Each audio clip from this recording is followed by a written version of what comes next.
What's up, guys? How you doing? So back again for another video. So to everyone who's been watching, much respect to you. I see that there are a few returning viewers, and just if you are watching and you're enjoying it, please just put some notes in the comments, whatever you're thinking about it. Feedback is appreciated, and again, nice one on you guys. Much respect. So I was watching over the past sort of 10 videos, and I thought what I do is sort of return to the beginning, because all this stuff that I'm talking about now is, on the one hand, totally irrelevant to a certain degree, because my fundamental point is that basically all the concepts and everything that we learn is just a way of undermining our direct experience of reality. But that being the case, we are in this state in the world right now where we basically are under a massive psyop, really, that's been going back a very long time, pretty much to the Dark Ages, and is sort of being done by the church on top of us, in order to undermine the power that we all have implicitly within us. But what I want to bring to light here is the fact of what's going on right now at this point in history with the advent of the internet and our mass ability to explore all the information that's available, to have all the experiences that are necessary in order to break out of our illusory identity structures, which are basically enslaving everyone and all of us individually. Now, if you look into all of the sort of enlightened beings who have written texts and written books over the centuries, who have made these big, a lot of them are sort of venerated and talked about en masse, people like Isaac Newton and people like this. What you'll see about all these people, right, is that they are very well explored in life, right? They've because as individuals we have all these implicit characteristics about the nature of us just being ourselves that give us this sense of identity, which is totally it's irrelevant, or it's undermining of the nature of our true self, which is what we are all able to get to. But first we have to overcome things like, for example, just as an example, our family, right? We're children of parents. We come from a certain place, and in that we get all these ideas about what things are, and who we are. That once your parents die, or you leave your town, or you can experience this stuff without having to have the tragedy, but a lot of the time the tragedy is the thing that sets it off, where you realize, oh, actually I'm not that, I'm something else. But I'm going to bring it back because I've talked a lot about tons of different thinkers, philosophers, and different theories and all this stuff, but I just want to get across the one point, right? This is back to the beginning of what is the point of all thinking, right? And it's basically this. There's the force of life. There's a force of consciousness that's within us all, right? That's the active principle that's bringing life and actually creating time within us, right? There is an eternal present moment that we're in. But within that moment is the force of the transforming nature of the energy of life, which is flowing, right? That then becomes materialized. And it happens in our minds by the identification or the labeling. So you go into your mind, go right to the deepest point, and you have just pure consciousness, right? And you have observation. As soon as you start to label things, you have there's an aspect of our mind that does labeling or identifying things, and then you start to concretize or compress reality. And this happens within us, right?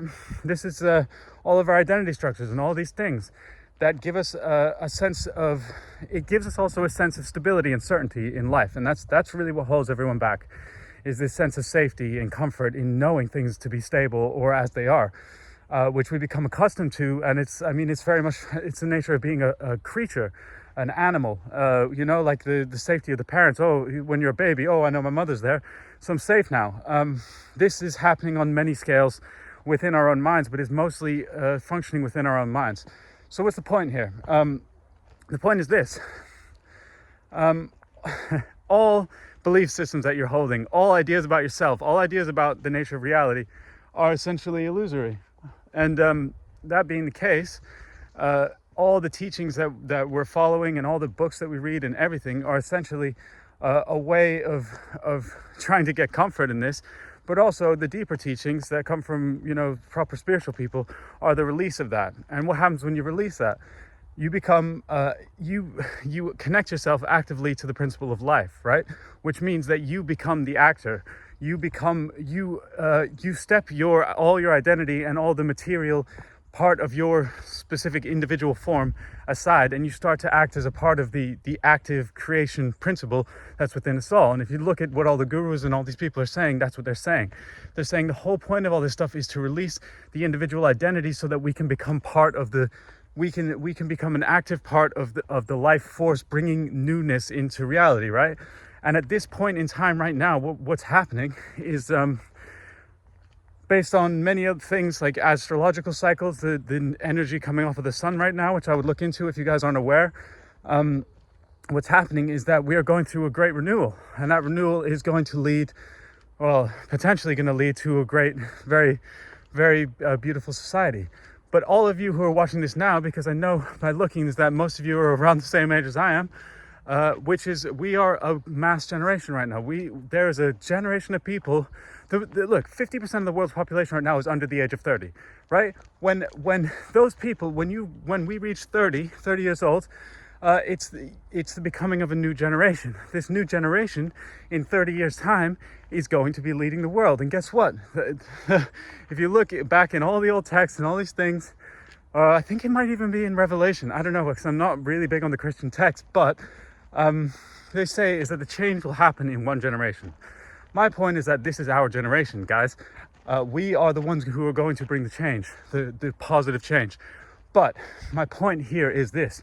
Yes, we all are great and we're all majestic and we're all exceptional people, but we're all also incredibly distracted, and intentionally so, by the world and all these concepts that we apply to ourselves and the identities that we create around those. It's funny that I'm talking about philosophy, but this is my service, right? And if any of you, have you found any of this interesting, buy my book. And I'm not saying this is not from my income. I see this as absolutely zero chance that I'm going to make much money from this, but it's my service to the world, because there's a point, there's a suppression that's been enacted upon all of us and on our minds, done by starting with the church, that then co-opted scientific reasoning to give us the sense of certainty in basically self-defeating principles. So I spent a long time trying to figure out what that was, because I was frustrated by my history of being in a family of people who are very scientific and seeing that there was something very wrong about it, and I found a solution to that and I put it in a book, right? So you can, if you're interested, just get it. It's cheap as fuck, and it's very short, very, very profound, and very transformative. So that's that. But my point is this, right? This right now is it's like the changing of the guard, and it's also it's like a great awakening. This is the great awakening, or it's one time. This is like a renaissance that we're going through, and it's all of us who are going to do it. But my point is this: we're not all special. No one's special. We all are very special, but no one is actually specifically special.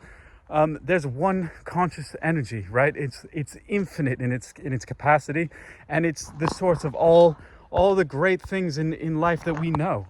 It all comes from this pure consciousness state, which we are all accessing now.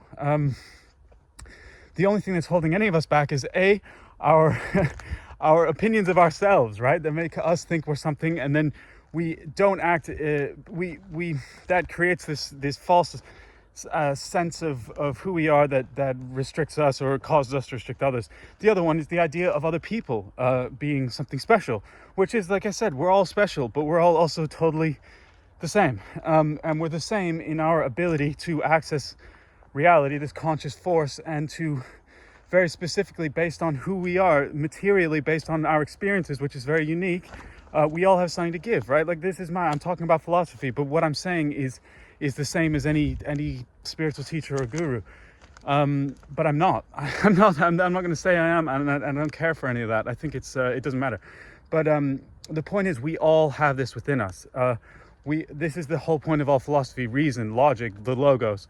If you go back to ancient Greece, that's what they're talking about. It's the gnosis in Gnostic texts. All these things, you see the similarity, and what they're all saying is the same, is that the immeasurable, immaculate majesty of the conscious force that's within all of us, the life force that helps us bring our children into life and makes us care for our children. And for anyone who's roughly my age right now, who's trying to do something in the world, I would suggest having a family, right? This is the point. We're creating the new generation and we're going to create the new world, but that means we need to put some children into the world. And if you're looking for some power, if you're looking for empowerment, if you're looking to connect yourself to the highest form of energy, I would suggest that you become a parent, okay? So that's just a side point. But my major point is this. Within you is the greatest power. And it's within you, and it's also within everyone, and it's the guiding principle, the life force that is the good. It's the transcendent good that needs no explanation. We're all arguing about basically fine details of something which is very much present to all of us at the time.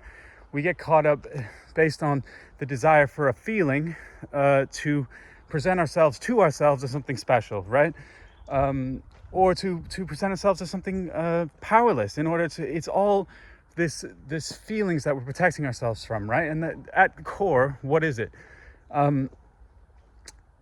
At core, life is a feeling, but the core essence of all of our consciousness is no frame,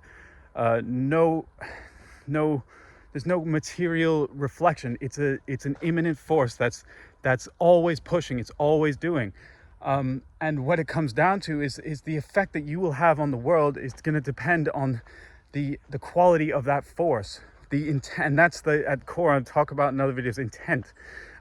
If you take away all your concept of yourself and you observe your actual conscious essence, what you'll see is that the pretty much the most root force in the material aspect of our consciousness is our intent. Our intent. What is it that we're aiming to? What are we aiming? Are we bringing the warmth, or are we bringing destruction? Are we bringing the desire to crush or the desire to empower? That's at the very root of what we're doing. And I would suggest that everyone listening and everyone looking, stop. Well, you can listen to me if you want. This is the point. I don't care. I'm here. I'm just sharing this. I spent 12 years trying to figure out what's going on, and based on speaking to some very powerful teachers of my own who were like, the basic point was this: there's no point in sitting around in your own house thinking you're fucking Jesus. The real test of all of us, because the fact is that there's a mass awakening going on, but the fundamental thing you have to recognize is that you're not special. It's not special. There's nothing special about being, about connecting to your consciousness. What happens after that is the point. In Taoism, right? The goal is immortality, right? One enlightenment is one small step along that road. Right? There's self-enlightenment, there's attaining the Tao, which means living at the highest level, connected to the life force and manifesting that. And at the end of that road is the attainment of immortality, which means that you transcend your individual self, you connect to the core life force, and then you leave something great behind in reality that reflects the divine order in the material world, that creates this refracting. Look at Sadhguru, look what the great enlightened people, they don't go around saying how great they are, they build temples. They create, in the material world, they put the material reflection of the divine consciousness that then, in those less experienced, it brings out, it's a reflective aspect. There's the divine life force essence, there's the material mirror of that. And our main mission is to create the material reflection of the divine order in order to create a beautiful world, right? So that's the one for today. Don't know what I'm going to call it, but again, guys, respect. If you're still watching this, put some shit in the comments. Let me know. Much love to you all, and have a great day.